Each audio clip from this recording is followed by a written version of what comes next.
We're making our way through earnings season, that mega AI trade and trend, Cathie. Some names reporting perhaps some disappointment. I'm curious what you've learned this earnings season, looking at those reports, listening to conference calls. Has it changed at all how you want to invest, where you want to put money to work in that AI trade? Well, as we know, Palantir has been a huge beneficiary of this earnings season. I think many people are beginning to understand that hardware, of course, is important. Cloud is important. But in order to deserve the valuations they're getting, there have to be beneficiaries beyond that. And we think platform as a service is going to take increasing share of the tech stack. And so that does benefit companies like Palantir, GitLab, and others that developers are signing on to. I'm curious, though, Cathie, why, yes, those companies will benefit. I'm curious why you're not in the hyperscalers. So, we've talked before about you not being in Nvidia. I'm curious why you all have made the choice to go the route that you have with Palantir and the other names you mentioned versus some of the other Magnificent Seven, for example. I think we are in all of them in various of our portfolios. You're asking about ARKK, the flagship. We do own Amazon. And we do think, after listening to the call last night especially, the cloud is a central part of this story. So love what they're doing there. We were concerned for some time that maybe agentic personal agents were going to disintermediate Amazon on the retail front as our personal agents go shopping around the web for us. But, I do believe that Amazon's got, they said last night, a 14% advantage in terms of lower prices vis-a-vis other online shopping sites on average. So we're less worried about that. And as you know, we post our holdings and trades at the end of every day. So we have been building that one. Nvidia, we do own in other portfolios. We think there is huge demand going forward. But again, just listening to Amazon's call last night and to others, there's more competition brewing on the chip side of the equation. Amazon has two, Graviton and Trainium and Inferentia. So on the supply side, there is more competition brewing, and we are also seeing with DeepSeek, for example, there is a possibility that more of the large language models are going to be built on high-end workstations, maybe not so much dependent on the cloud. High-end workstations depend on fewer GPUs.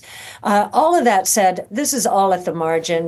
The whole space, we think, is going to be vibrant for years. We are so early in the journey here, and we're pretty excited about it. Cathie Wood comes out with another shocking statement about going all in on Nvidia before February 26th and why you should probably do the same. Just when you thought the AI boom had settled, Nvidia is about to stir the pot yet again with its much-anticipated earnings report coming up on February 26th. This isn't just another date on the calendar. For many, it's projected to be a pivotal moment for the AI chip giant. Welcome back, everyone, to Investocracy.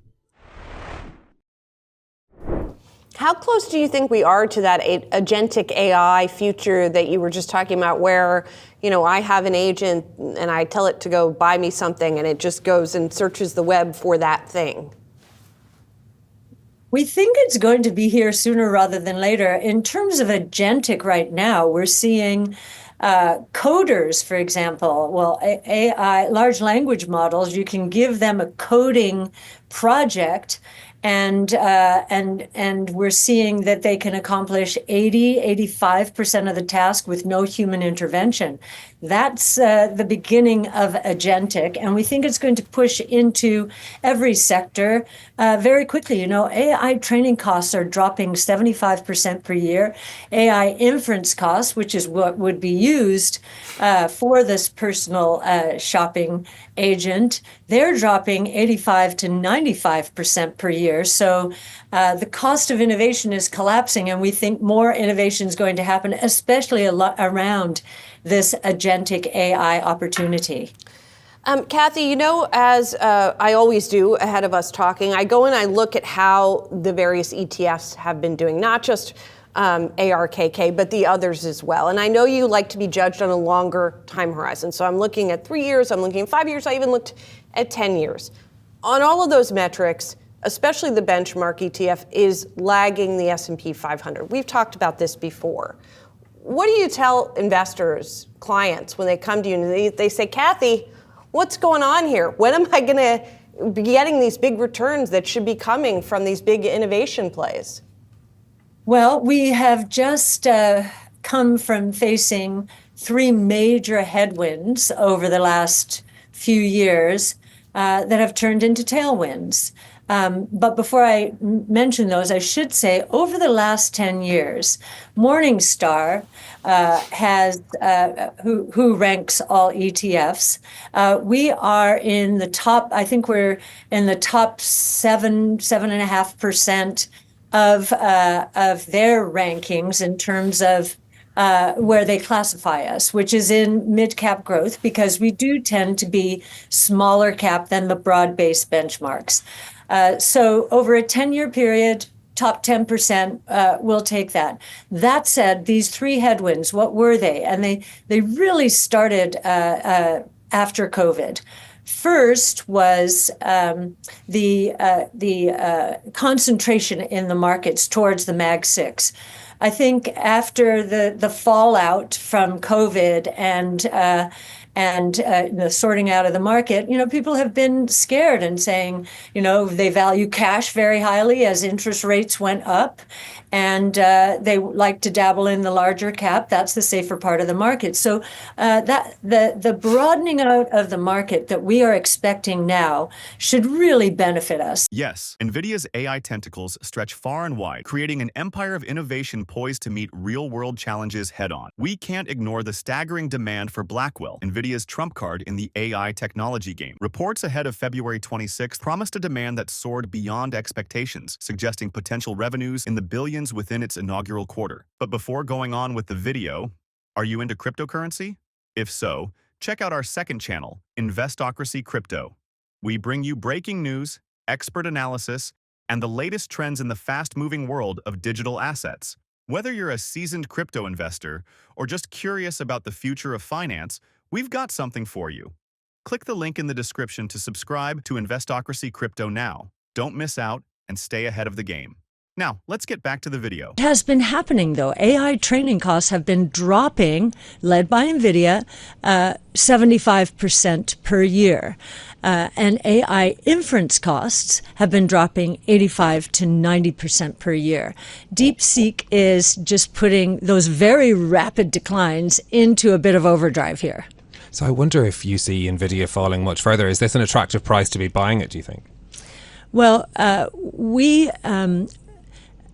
own it in some of our portfolios. We are not buying the dip yet. We do want to learn more about DeepSeek and more about how the market or the demand for inference chips might outpace those for training chips. We think the whole area is going to be vibrant. We just think there might be a little bit more of an adjustment to this new reality. Where you say that what DeepSeek shows is kind of that you can do more with less capex. Yes. Who do you think that's going to motivate in the US most, as Donald Trump is kind of saying? Who's going to be best at doing more with less? Well, anyone using AI. We are focused on the productivity gains for knowledge workers, which are going to be massive. That's the biggest impact of AI. But if we're looking at sectors and spaces generally, where this acceleration in innovation is going to be meaningful, we think autonomous mobility, so robo-taxis, we think that's going to scale from essentially nothing now to an $8 to $10 trillion global opportunity, including China. But let's zoom in on why February 26th is resonating across investor circles. It's the day Nvidia reveals whether the Blackwell launch was the revolution they anticipated. If Blackwell indeed lives up to its buzz, not only would it underscore Nvidia's leadership in AI innovation, but could reinvigorate investor confidence, potentially driving stock prices to new heights. But before going any further, if you made it this far into the video, Thank you. These videos take a lot of effort and time to make, so if you enjoyed them, please hit the like button and subscribe to the channel. This goes a long way in helping us grow. That said, back to the video. But the sleeper here is healthcare. And we're seeing the convergence of sequencing technologies, all kinds of sequencing technologies, artificial intelligence, and then gene editing technologies like CRISPR-Cas9. That combination, we believe, is going to cure disease. It's already curing disease, sickle cell disease and beta thalassemia. That's CRISPR Therapeutics. But we think they're aiming now for type 1 and type 2 diabetes. That would be a category killer.